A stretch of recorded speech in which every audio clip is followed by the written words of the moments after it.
안녕하십니까. 금요일 JTBC 아침 뉴스입니다. 전북은 현재 14개 시군 전역에 폭염주의보가 내려져 있습니다.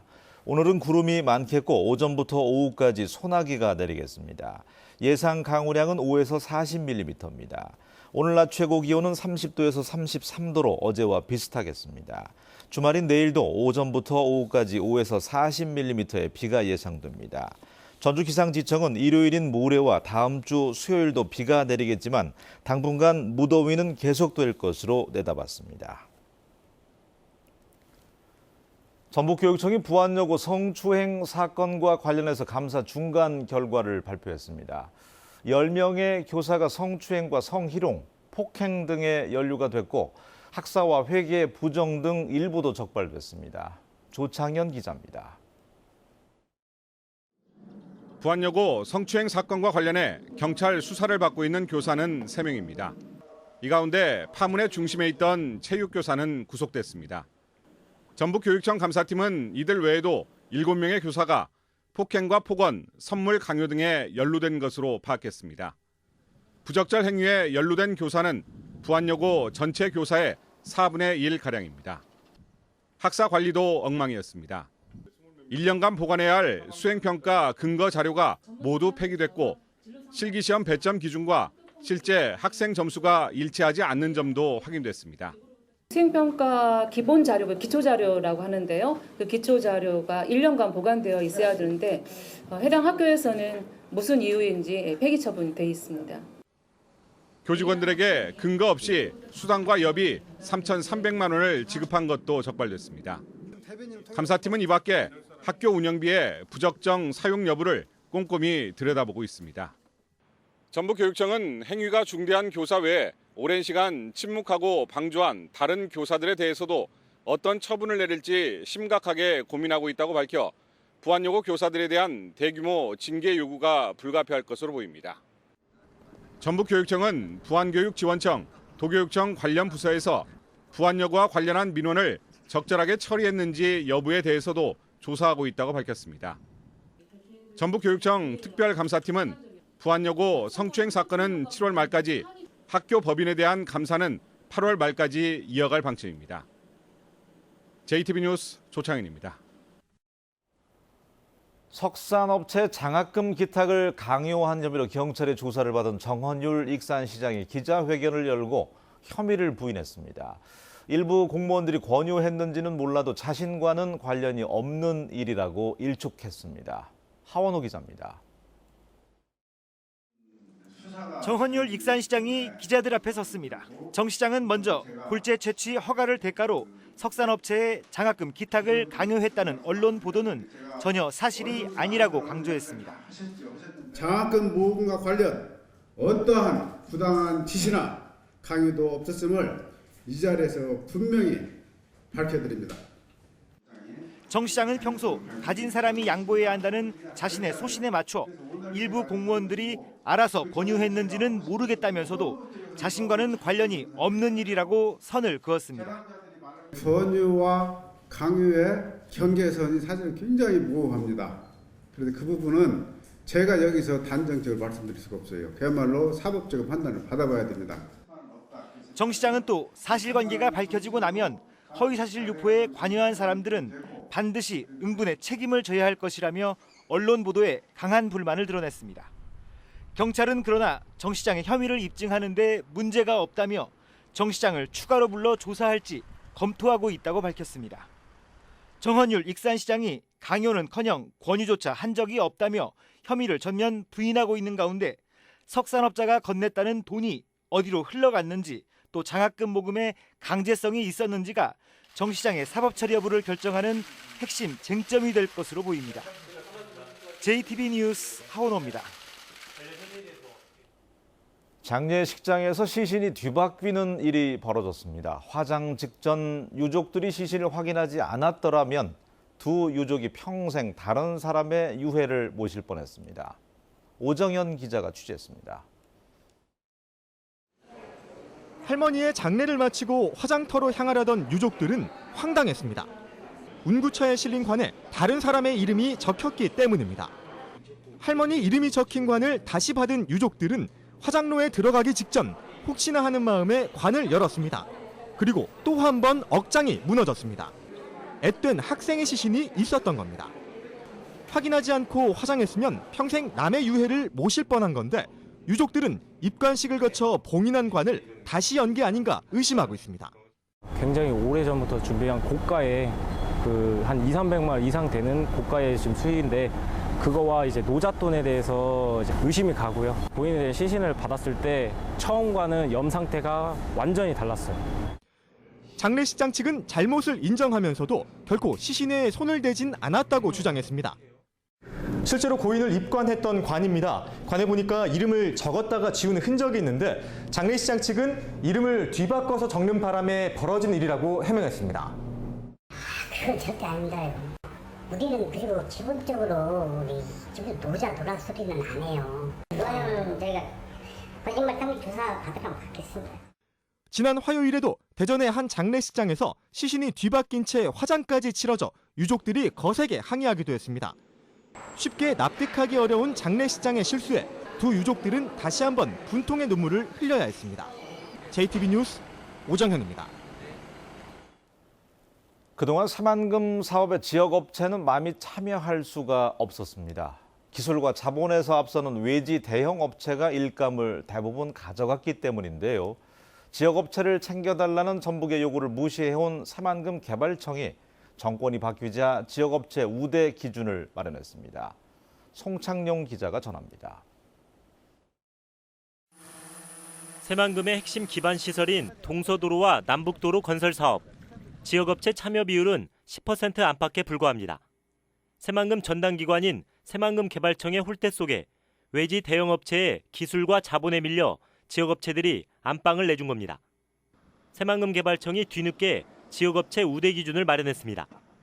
입찰 참가 자격을 사전에 심사할 때 지역업체 참여 가점의 비중을 기존보다 더 높인 겁니다. 당장 이달 발주되는 새만금 신항만 공사부터 지역업체에 더 많은 기회가 주어질 것으로 보입니다.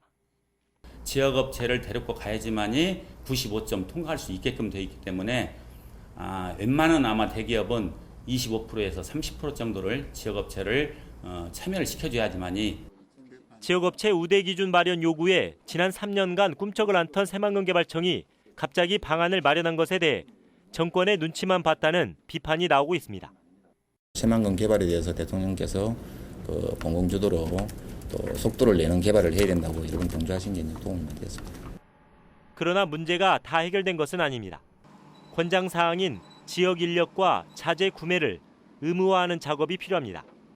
이것은 할 수도 있고 안 할 수도 있는 문제이기 때문에 아예 의무사항으로 정하면 확실한 지역경제 활성화에 도움이 될 것이다. 또한 장기적으로 기획재정부 장관 고시를 통해 지역업체 참여 비율을 최고 40%까지 보장하는 방안도 추진해야 합니다. JTB 뉴스 송창용입니다. 문재인 대통령의 부인인 김정숙 여사가 정성스럽게 손편지를 보낸 초등학생들에게 화답하기 위해서 직접 군산을 찾았습니다. 김 여사는 소탈한 정숙 씨라는 별명답게 격이 없이 함께 동요를 노래하고 격려를 해서 어린이들에게 소중한 추억을 선사했습니다. 김진영 기자입니다. 김정숙 여사가 초등학생들과 함께 내 나라 우리 땅이라는 동요를 부릅니다.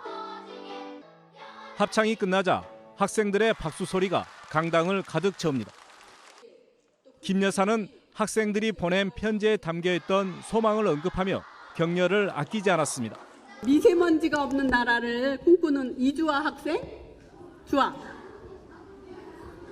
그다음에 아동 학대와 왕따가 없는 사회를 바라는 최예빈 학생도 있었어요. 김정숙 여사의 이번 방문은 지난 5월 아이들이 보고 싶다, 함께 노래하고 싶다며 보낸 손편지에 감동해 이루어졌습니다. 김정숙 여사님께 그 편지를 썼더니 갑자기 오셔야 된다고 하셔서 많이 놀라기도 했지만 직접 보니까 실감이 안 났어요. 원래 꿈이 의사였는데 그 여사님 말씀을 듣고 의사가 되려면 더 노력해야 되겠다고 생각했어요. 김 여사는 행사에 앞서 학생들과 사전 연습도 마다하지 않아 학생은 물론 교사들에게도 잔잔한 감동을 안겼습니다. 저희 지휘에 맞추셔서 아이들하고 함께 웃으시며 연습하시고 아이들 율동하는 거 계속 따라하시고 하셨어요. 저희랑 이렇게 하나가 되는 모습이 되게 좋았던 것 같아요. 천진한 동심을 담아 편지를 보냈던 450여 명의 초등학생들에게 김정숙 여사의 깜짝 방문은 평생 잊지 못할 소중한 선물이 됐습니다. JTB 뉴스 김진영입니다. 완주군이 오는 2025년까지 인구 15만 명을 확보해서 완주시로 승격을 추진하겠다는 구상을 발표했습니다. 인구 증가에 맞춰서 도시 기반과 소득, 복지 등을 확충하기 위한 분야별 대책도 내놓았습니다. 이승환 기자가 보도합니다. 전국적인 저출산 고령화 추세에도 완주군의 인구는 꾸준하게 증가하고 있습니다. 남원시와 김제시를 차례로 앞지른 데 이어 지난달 말 현재 9만 6천 명을 넘어섰습니다. 혁신도시와 산업단지가 활성화되고 귀농귀촌과 노골푸드가 활발하게 운영되면서 지역의 인구가 꾸준히 늘고 있는 것으로 보입니다. 지역 내 소득인 GRDP도 전국 160여 개 시군 가운데 18번째로 높아졌습니다. 완주군은 이런 자신감을 바탕으로 2025년까지 인구 15만 명의 자족도시, 나아가 완주시로 도약한다는 비전을 내놓았습니다. 전북연구원의 연구 용역에 따르면 이른바 혁신도시 시즌2에 맞춰 신규 택지를 개발하고 산업단지 등을 조성하면 2025년 15만 명을 넘어설 수 있다는 계산입니다. 인구 증가에 맞춰 도시 기반을 구축하고 삶의 질과 소득을 높이기 위한 분야별 실행계획도 마련했습니다. 2025년은 완주가 전주에서 분리된 지 90주년. 15만 자족 도시로서의 바람직한 미래 비전을 설정하고 지역의 역량을 결집해서 새로운 100년을 준비하기 위한 것입니다. 완주군은 앞으로 전담 TF팀을 구성하고 주요 내용을 군 기본계획에 반영해 법적 추진 근거도 마련할 계획입니다. 하지만 완주군의 이 같은 구상은 지역에서 여전히 유효한 의제인 전주-완주 통합 문제에는 정면으로 배치되는 개념이어서 지역 정치권을 중심으로 적지 않은 반향이 일 것으로 보입니다. JTB 뉴스 이승원입니다. 고령화 시대 노인 복지의 핵심은 노인 일자리라고 할 수 있습니다. 그런데 정부의 대책은 한 달에 22만 원 정도의 단순 일자리에 머물러 있습니다. 정유성 기자입니다. 77살 배병권 씨는 공원 청소를 하는 공익형 일자리 사업에 참여하고 있습니다. 나름대로 만족을 느끼지만 급여가 22만 원밖에 되지 않는다는 문제가 있습니다. 일을 더 하고 급여가 좀 많은 자리를 했으면 좋겠다는 생각은 없습니까? 그런 생각 있죠. 모두 다 한 30만 원, 40만 원. 그나마 이런 일자리도 부족해서 대부분 9개월밖에 할 수 없습니다. 65명을 모집을 하는데 이제 뭐 150명, 160명 이상 사업 신청을 하셔가지고 65명 외에는 다 이제 떨어지는, 탈락하는 경우가 많이 있습니다. 정부는 올해 추경 예산에 노인 일자리 예산을 편성했지만 모두 단순 근로에 해당하는 월 22만 원의 공익형 일자리밖에 없습니다. 예산이 수반되는 사업이기 때문에 아무래도 넓히는데 또 우리가 어르신들이 늘어나는 욕구에 맞추는데 상당히 어려움이 있습니다. 정부가 인건비를 대는 공공근로형 일자리로는 한계가 있습니다. 결국 급여가 높은 시장형 일자리를 확대하고 민간 기업이 고령자 채용을 늘리도록 하는 과감한 인센티브가 필요합니다. 이 노인들은 반찬을 만들어 지역 아동센터와 학교에 공급하고 있습니다. 9명의 노인들이 한 달에 50만 원씩을 받습니다. 이 정도면 농촌에선 쉽게 얻을 수 없는 일자리입니다. 주위에서 이 일을 하고 싶어 하시는 어르신들이 더 계세요? 있어요. 네, 못 들어오죠. 여기 이미 잘려 있으니까. 안정적인 노인 일자리를 만들기 위해선 이 같은 공동작업, 식품 제조, 서비스 같은 시장형 일자리를 발굴해야 됩니다. 하지만 설비 투자, 임대료 등에 대한 정부의 지원은 없습니다.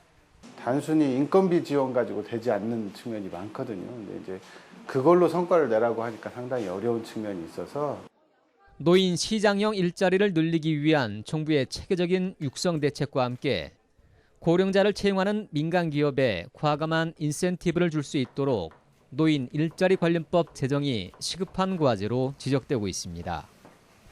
JTB 뉴스 정유정입니다. 진안군이 홍삼 가공 제품의 품질 인증제로 홍삼 산업 발전을 꾀하고 있습니다. 남원시가 취약계층의 위험을 미리 예방하고자 하는 사업을 펼치고 있습니다.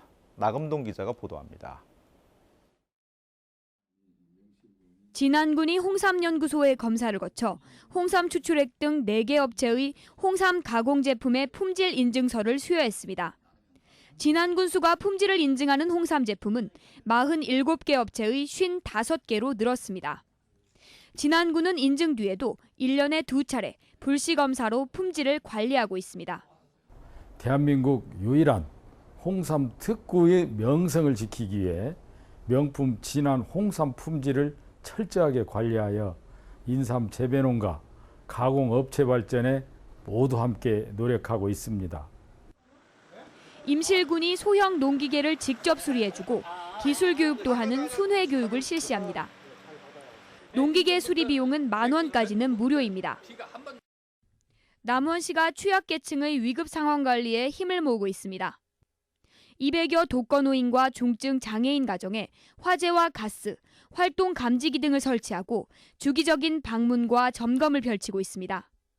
앞으로 화재 감지기가 설치된 가정에는 수시로 독거노인 관리사들을 파견을 해서 피해를 줄이는 데 최선을 다하겠습니다. 정읍시와 전북과학대학이 마련한 농촌 재능나눔 축제가 정읍 칠보초등학교에서 열렸습니다. 행사에서는 전북과학대 학생들이 구강보건교육과 함께 시력검사, 이미용 등의 봉사활동을 펼쳤습니다. JTB 뉴스 나금동입니다. 뉴스를 마칩니다. 활기찬 하루 보내시기 바랍니다. 고맙습니다.